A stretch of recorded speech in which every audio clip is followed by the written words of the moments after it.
Bruce, and I don't know if you're seeing this in real time, he might be armed, and it looked as if he reached for his waistband. Maybe I'm wrong, but now he's going back to the original vehicle. He's waved off at someone, but that person right there did not open the door, was smart enough to just stay away. So, but now, Bruce, this is part of the problem of when you back off completely.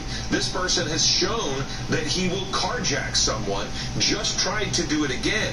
If you don't, I understand the risk to the public. You very appropriately talk about that. Now here we've got CHP coming up. But you can't let this suspect who's shown a willingness to carjack people continue to go. And they try to stop them all. You know, you guys are both 100% correct on this. You can't let a fleeing felon flee. And now we're going to see CHP Here we go. in the pursuit. It's going off the sidewalk.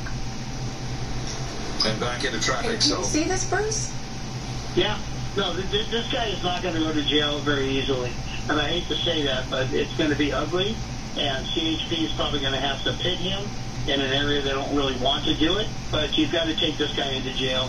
And they're going to have to flood this area with law enforcement. Wow. Well, that's what we just saw just now. There's a person walking down the alley. He nearly ran over them. There was a worker in the street. Nearly ran over them. I mean, I say nearly. He was away from them. But a wrong step by anyone not expecting a 90-mile-an-hour vehicle coming by them could prove fatal. He's back into the turn lane again. We saw CHP, and when you talk about trying to make a pit maneuver in a place they don't want to, it looked as if they thought about it at a gas station, and I can't imagine that is something they would ever willingly want to do, but it does show the dangerous nature of this suspect if they were willing to do that. Yeah, and the fact that you're in the gas station, there's so many variables that can go wrong there. And they have fuel shut-off pumps and all that, but you really don't want to do it there. But like you both said, you have to terminate this. This is just way too dangerous. We lost the signal ever so briefly there. And now we're looking at CHP, a CHP unit on his tail again. And I would say that this suspect just appears to be so bold. Actually, this is video. This is video. This is not live. We're trying to correct our signal from Air 7 HD, but this is what we were looking at. Now we're back live. It can get confusing. Thank you for bearing with us. But the suspect now back live on Ventura Boulevard in Woodland Hills. But back to my point that his behavior is so bold, it seems like he's very comfortable doing this, very comfortable going up to another car and trying to carjack. Do you know what I mean? Well, I think, and now see, look, again, driving through a construction zone, this is what is so dangerous. And now through uneven streets, it looks like they're repaving this area, so it's going to make it more difficult to control the car. You guys. But, Bruce, I think we're still with Bruce, but to your point, Giovanna, this person clearly is very almost sociopath in the lack of anxiety or anything, just casually walking up to someone with no real angst and just took the car. Here we go again. I think this car doesn't have gas. I think he is doing what he can to find another vehicle. And here we go again. So now this person has gotten into the van that was left open and is now going to possibly carjack another vehicle. So this is the third vehicle, second carjacking. And Bruce, how does it play legally? Was that a carjacking or was that just theft? Because there was nobody in the vehicle. Well, we don't know. Just got in. Well, we don't know. But if there's no one in the vehicle, is that considered carjacking or just grand theft? Yeah, great question. And what you really have is grand theft. And actually, the DA's office doesn't even file those. So what we're seeing is a guy driving, stealing vehicles, and they don't even charge him with that. They charge him with taking a vehicle without the owner's consent. The interesting thing about this pursuit, it's on the exact same roadways as the earlier one. Mm-hmm. It almost looked as if a couple of those gas stations were the same. Now, I think from looking at Air 7 HD, looking at some gas stations, they're all going to be somewhat similar. But with the way this person has been driving in a cargo van like this, that is going to be a vehicle that could turn over very easily. And now we're seeing what is... Okay, he has crossed the median there and done a U-turn. Yeah. Bruce, you mentioned this is the second pursuit of the day. Do you mean the one in Burbank where the LAPD officers were injured? The concrete truck earlier. The concrete pumping truck earlier. Yeah. But no, this guy is, it's just out of control. This is probably one of the dangerous pursuits we've seen. You're dealing with a high weight limit of a van like this, and now he's getting on the freeway. Well, and to the point from earlier, the chase with the cement pump behind a work truck, that one was almost a slow-speed chase, and the person, when they lost control of the vehicle, just, resigned themselves. No one was even hurt in that chase, which was great news. This person is now weaved across 3 lanes of traffic, high rate of speed, coming up on a motorcycle in a van. And now look at this, all the way across traffic lanes again in a vehicle that's going to potentially be top-heavy.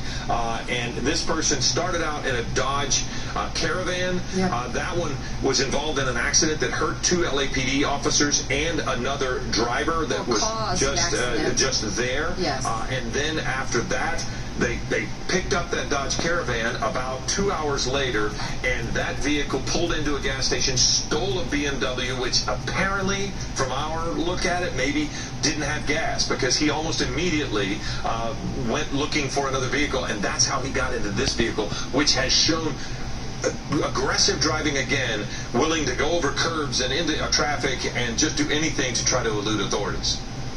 Hey, Philip, can Intercept HD pull out? I just wanted to see if law enforcement's engaged. Yeah, they're doing that now. It looks like they are. It looks like they are. I think I saw some black and whites. We did see LAPD on the surface streets there a moment ago. There they are. They're behind. It's hard to see through the trees, but there's some black and whites, or at least one. Not super close. He's over in the Woodland Hills area. And he's westbound on the Ventura Freeway now. Yes. 101 North. And he is, and he is, again, so CHP is going to mostly be doing the 101, right? Yeah, CHP will handle all the freeway, but in this case, I don't think LAPD is going to hand off. They had 2 of their officers injured. They want this guy. They will probably stay with this unless it heads really north up to, the Ventura County area. Well, we see one of their airships right there. Yeah. So to sort of clarify your what you suggested earlier was to call off this pursuit. You're saying because 2 officers were injured, that might be off the table. Yeah, at this point, they want this guy. They want to take him into custody. Obviously, they don't want anybody else injured in this. Suspect, victims, officers. But, they're going to want this. Also, as Intercept HD just showed, the gas tank cap was open. So it looked like someone was putting gas in this vehicle also. Which makes sense at a gas station. But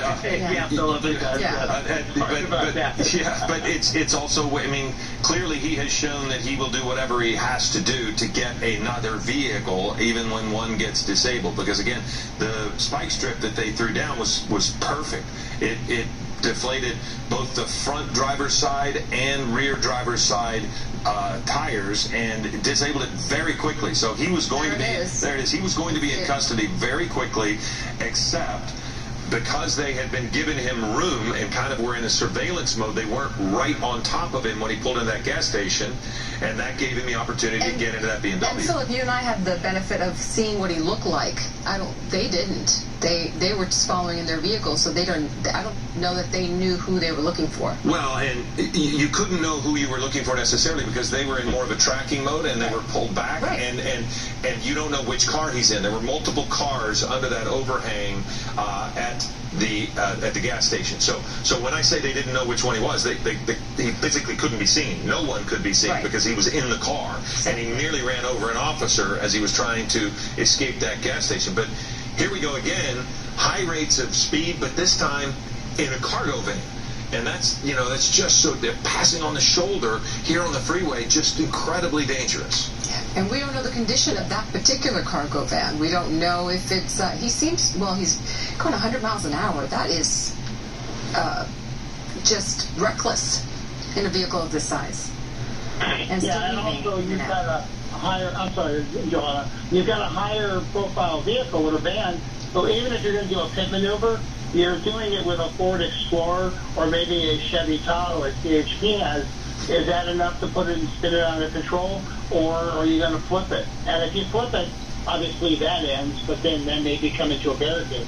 Well, and you don't know what's in the vehicle. I mean, if he's carrying a lot of weight in the back, you're not going to pit maneuver. If it's empty, it might be even easier. So that's the variables that continue to be a problem. Yeah, there's a lot of unknown variables, and that's why pursuits are so unpredictable. Yes, we train for them, and we look to the monitor, and we do pursuit debriefings, but no pursuits are the same.